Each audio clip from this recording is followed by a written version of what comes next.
Hi, welcome to branding. Today we're going to talk about the most important thing in marketing, and that is branding. Seems kind of strange, but yeah. Branding is how are we articulating the benefit that we're going to share with the consumer?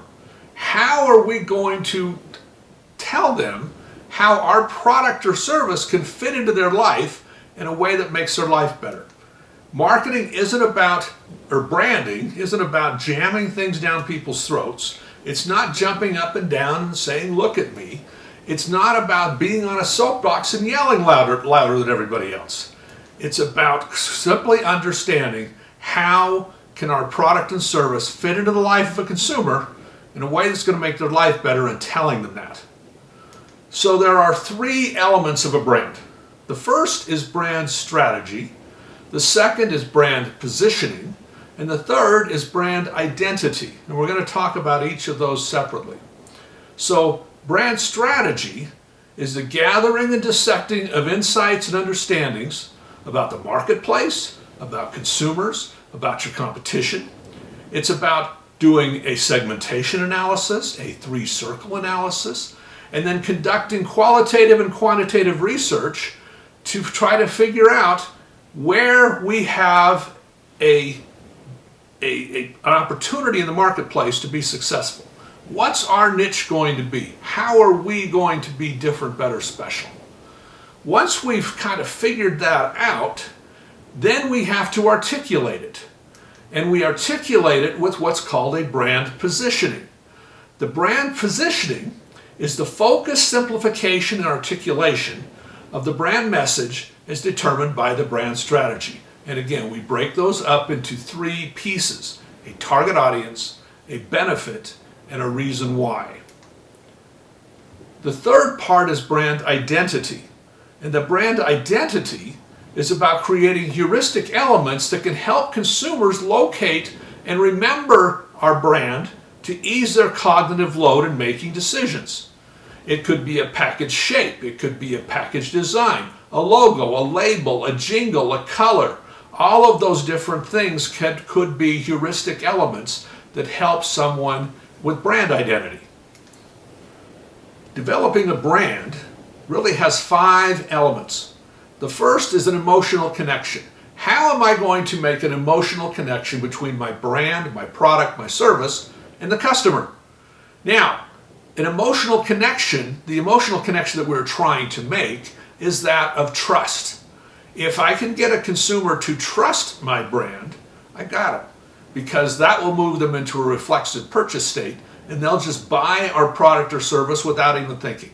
Now, getting to them to that point is hard, but that's what we're ultimately trying to achieve, is getting the consumer to trust us. Second is providing value to the customer.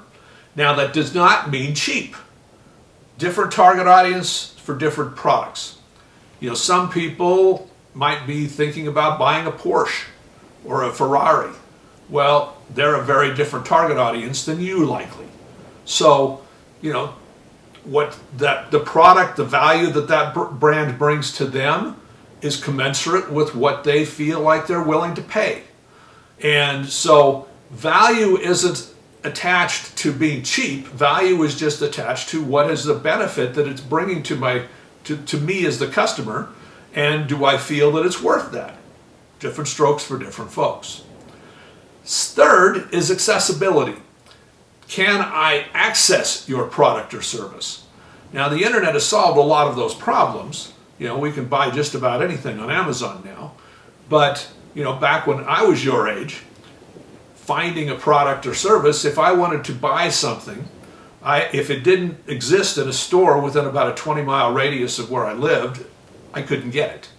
So, you know, now Amazon has solved most of those problems for us. But accessibility is still an issue sometimes. Case in point, my favorite soft drink is not Coca-Cola. It's a little tiny brand made out in North Carolina that's called Cheerwine. Horrible name, wonderful soft drink. Hopefully you've had it. It's a black cherry soft drink that's really good, and I love it. But I can't access it here in Utah. You know, I went for 20 years without being able to buy it. Then one day I stumble into Old World Market down in Farmington and I find it and I buy every single bottle that I can. And, you know, when they're done, I drive back down and they're not there anymore. So couldn't buy anymore. But, you know, accessibility is sometimes an issue. The fourth is awareness. Does the customer know that my product or service exists? Which is why we have to do marketing. We have to get the word out. We have to create awareness of our product or service. And the fifth piece of a brand is relevant differentiation. How is my product or service different, better, special versus the competition? So we have those 5 elements: emotional connection, value, accessibility, awareness, and relevant differentiation. When we talk about trust, trust comes from familiarity, and it comes from a consistent experience that happens every single time. You know, I talked about Heinz ketchup earlier. Well, it's a consistent experience. I know I'm going to get the same thing every time I open up a bottle of Heinz. Therefore, I trust the brand. Now, we have to try to get to trust, and that's really hard to do. You know, Edward P. Morrow said, "To be persuasive, we must be believable.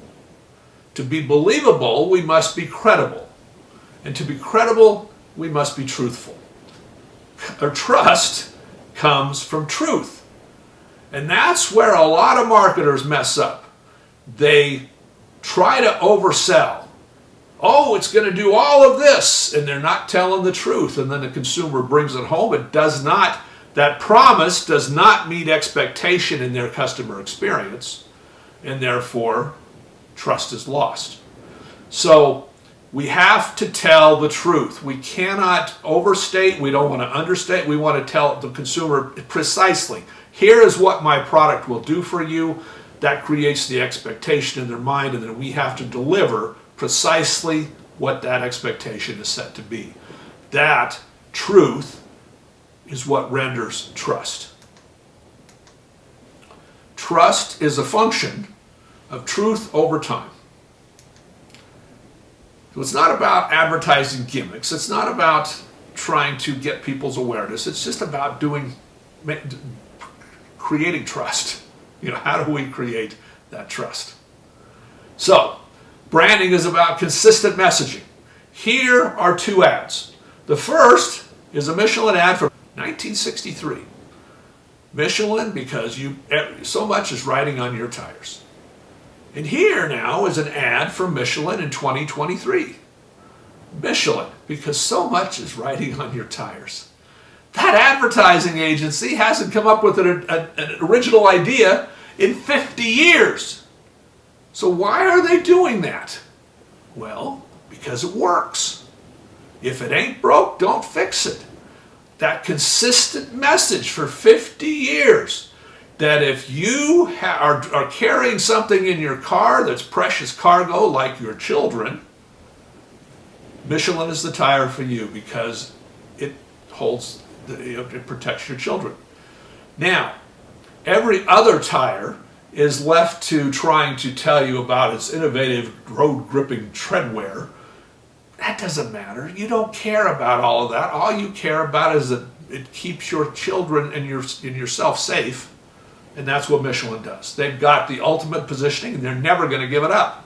That's why they're still saying the same message 50 years later.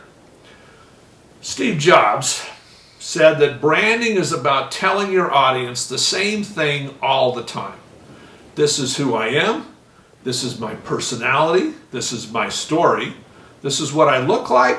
And this is what I can do for you to help make your life better.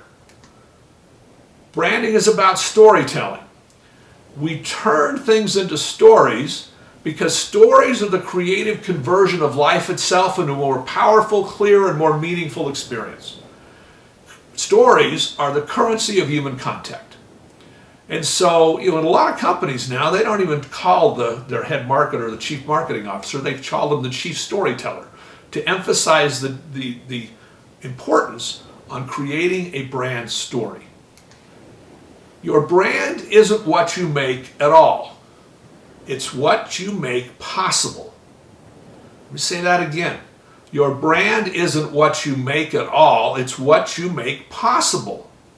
So, Coca-Cola. Coca-Cola isn't just caramel-colored sugar water that's in a bottle. Coca-Cola, the brand, has a much deeper meaning. In fact, when I interviewed at Coke, I still remember the question that I was posed by the Chief Marketing Officer, Sergio Zeman. He said to me, so what does Coke mean to you? And I said, well, Coke to me, it's the only product I can think of right off the top of my head that's been with me from almost birth, and it'll probably be with me until the day I die. It was there at that first McDonald's Happy Meal. It was there during picnics and family occasions. It was there after Little League baseball games. It was there after high school events. It was there when I went to Disneyland. It was there when I go to the movies. It was there when I go to sporting events. It's there when we have barbecues and stuff in the summer now. And, it's there in the fridge when I just want to have something at home to relax. Coke, I can't think of very many other products that are that ubiquitous to stay with someone for their entire lifetime. That's what Coke means to me. Well, that's very different than caramel-colored sugared water. So your brand isn't what you make, it's what you make possible. And that goes with products are made in factories, brands are made in the mind. So it's up to the marketers to tell the consumer what they should be thinking about your product or service. That's when you can create a strong brand. When we tell them what we can do for them, that is a promise. That creates an expectation in their mind. When the customer experience, the promise, and the expectation all align, that's when you have a strong brand. Your brand promise and your brand experience have to be the same. Now, sometimes the floor shifts and you've got to move with it. Case in point, Blockbuster. Blockbuster had a pretty good thing going for a long, long time, and then the floor shifted. Streaming came along. They didn't shift, and now Blockbuster is dead. But how do you shift? Well, you pay attention to what Netflix did. Reed Hastings, people were ready to take him and string him up when he said, we're not going to be mailing out DVDs anymore. We're going to switch to this streaming thing. Because at the time, streaming was still kind of in its infancy. You got a lot of circles that would stop in the middle of a program and queue up for about 15, 20 seconds and then start the movie again. But he knew that was all getting fixed very quickly. And so he shifted before everybody else did. And Netflix is now the biggest movie studio on earth. It's bigger than Disney, Universal, Warner Brothers, Fox combined. They put out more movies per year than all of those movie studios combined. So, it's about that promise, that experience, and then, if you have to shift, you shift smartly. Every touch point that a consumer might have with your brand has to be singing that same hymnal. It has to have the same messaging, whether that's your digital media, your whatever you're posting out on the internet, whether that is your advertising that you're putting out there, whether it's your people that are talking to people, call center, salespeople. Everybody's got to be working off the same script, and that's the importance of branding, because it creates that script. It articulates what it is about your product or service that is going to make it different, better, special, and fit into the life of the consumer in a way that's going to make it better. We get to that through what we call the three-circle analysis, where we draw three interconnecting circles. One is what your brand does well, the second is what the consumer wants, and the third is what your competitors do well. Seeking to find what we call the winning zone, which is where what the consumers want and what your brand does well that the competitors don't. That's where you have the opportunity to become different, better, special, and to service that customer in a way that your competitors cannot. So we do the three-circle analysis in order to get us to our brand positioning. Then we're going to talk about the heuristic elements, the brand identity elements. Well, brand identity, heuristic again, is a mental shortcut that helps ease the cognitive load of making a decision. So if you look at a ketchup category on the store shelf, if you blur it out, you can still tell where the Heinz ketchup is, even though you can't read the label, because you know what the package looks like, you know what the label looks like with its white background and very plain text. But if you look at the rest of the category, you don't know what that is. Packaging is a very effective heuristic identity tool. So are shapes. Think about the contour bottle of the Coca-Cola. Colors, the orange bottle of Tide. Logos, the mermaid of Starbucks. Slogans and taglines can be heuristic brand elements. BMW, the ultimate driving machine. De Beers, a diamond is forever. Dollar Shave Club, shave time, shave money. Just Do It, Nike. Bounty, the quicker picker-upper. Disneyland, the happiest place on earth. All of those things are heuristic elements that help us cut through the clutter and tell the consumer in a very precise and concise way how our product will make their life better. The biggest problem with branding and with marketing in general is that companies are really good at telling others what they sell, but they're not very good at telling them why it's going to make their life better. Case in point, let's talk about sprinklers. I see trucks driving up and down my street all the time selling sprinkler systems. Well, it says Jack Sprinklers on the side. There's 50 places within a 20-mile radius of where I live that I could buy sprinklers. I can go down to Home Depot and Lowe's and buy sprinklers. So why should I buy from Jack Sprinklers? Well,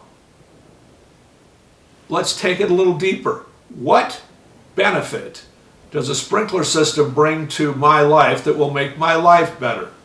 Well, I can automate it so it can sprinkle in the middle of the night. I can set it up so it'll sprinkle the right times. It keeps my lawn looking green all summer long and I never have to worry about it. All of those are really key benefits. Tell me those, don't just tell me you're going to sell me a sprinkler system.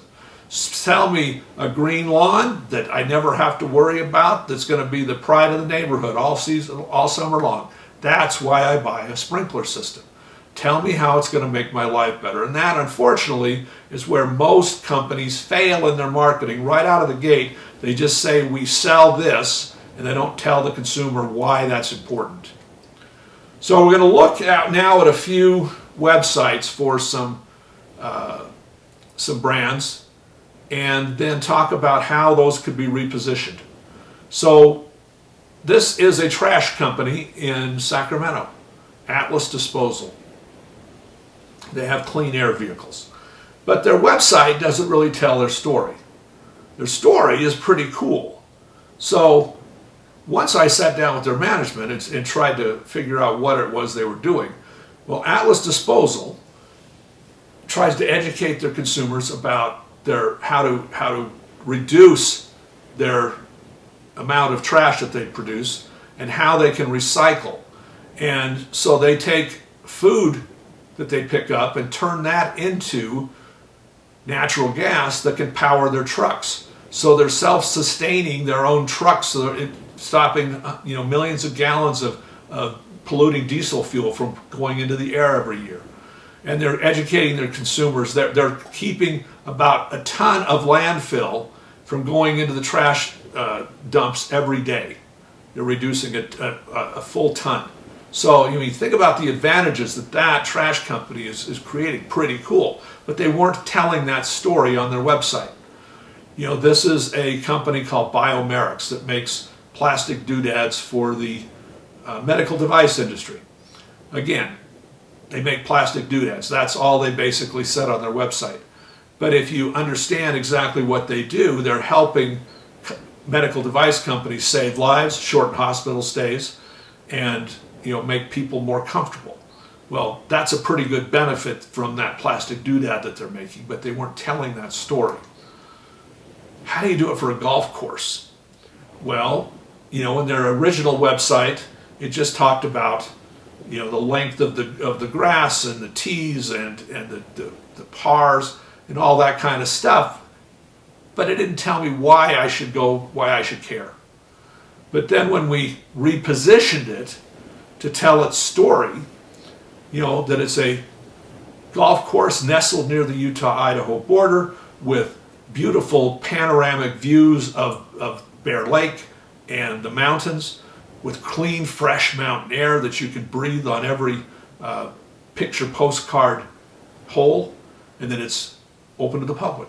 Now that's a pretty good story to tell as to why that golf course could fit into your life in a way that makes your life better. Let's talk about a big empty room. A big empty room. So, Four Seasons is a apartment complex that has a room that you can rent out.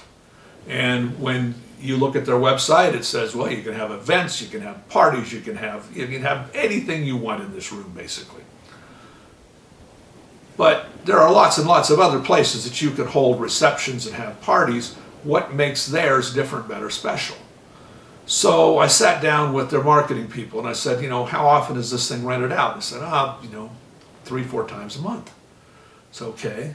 When it does get rented out, what is that? And they said, well, it's usually a wedding. It's okay. So let's focus on wedding. What does a bride need that she might not have otherwise if she used some other venue? I said, well, she oftentimes needs somebody to help her plan her wedding. So, okay, so let's add in a wedding planner. Let's add in a wedding planner that if they rent your space, they get a free wedding planner, and then you help them develop their whole wedding plan. And so they did that, and now they're booked out 6 months in advance. So if you want to get married and you want to have your reception there, you better call now. So that's the thing. When we talk about branding, we need to be able to understand how we can make someone's life better. We can't just sell them an empty room. That's not going to work. You got to sell them something that's going to make their life better. So now let's again look at scrubbing bubbles. I mentioned this on the first lecture that it's the best marketed product on the planet. Their brand positioning is for homemakers desiring a clean, sanitized bathroom. The benefit is that Dow bathroom products are the easy way to get a great clean shine for your tub, tile, and toilet.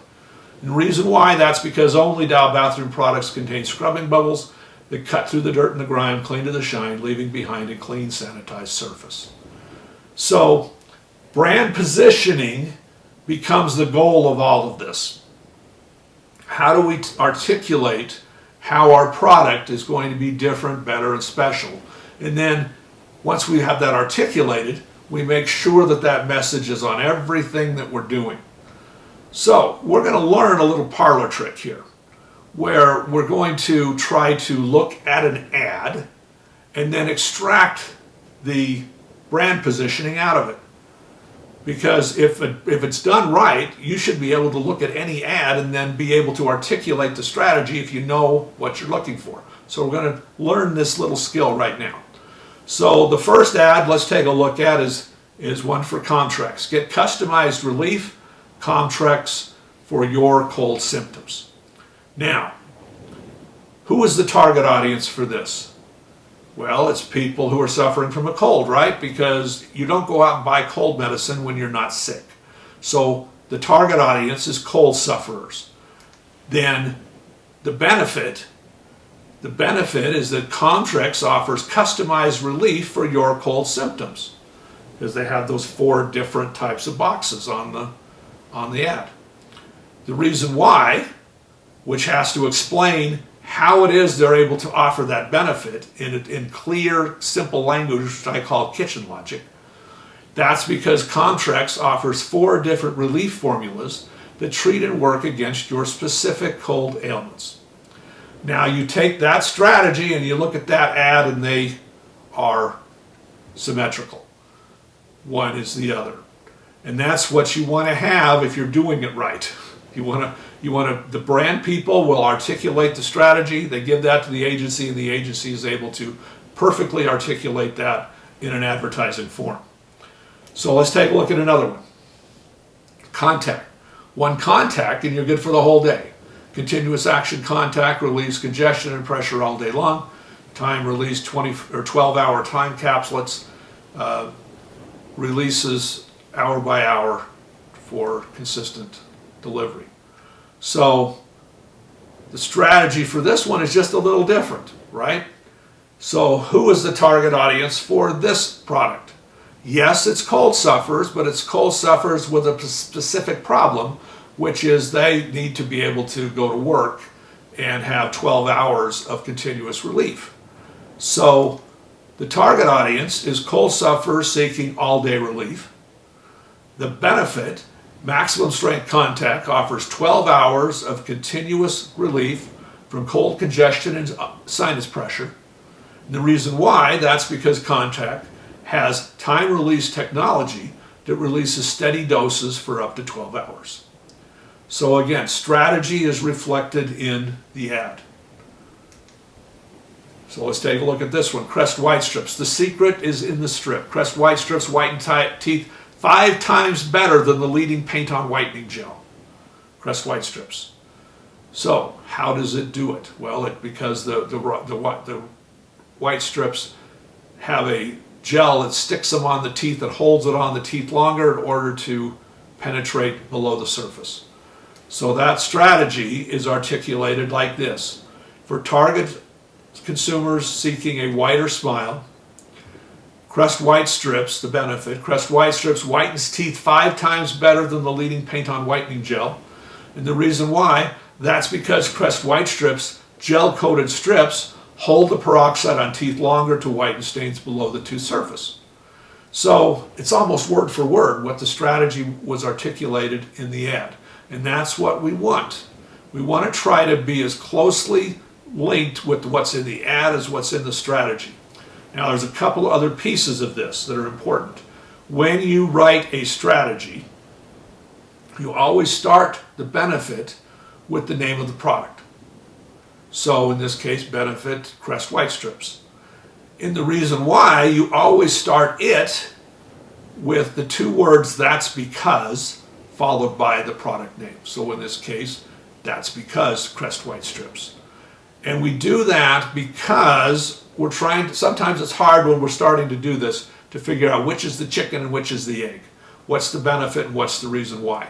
The reason why is always going to be the explanation of how that benefit is made possible. But if you write it in this format, then it helps you figure that out. So always start your benefit with the name of the product. Always start your reason why with that's because, and then followed by the name of the product. All right, so let's take a look at this one. L'Oreal, see for yourself, fewer wrinkles, firmer skin. 89% saw fewer wrinkles, 85% saw firmer skin. Revitalift from L'Oreal. The target audience is women seeking to smooth skin with less wrinkles. The benefit, L'Oreal Revitalift Anti-Wrinkle and Firming Cream reduces facial wrinkles and firms your skin. The reason why, there's no reason why. That's a problem. It's magic cream. So you can't have magic. That's the biggest rule of marketing. You can't have magic. You gotta explain how your product or service can deliver that benefit, because the reason why is the element that builds the trust. Trust comes from the reason why.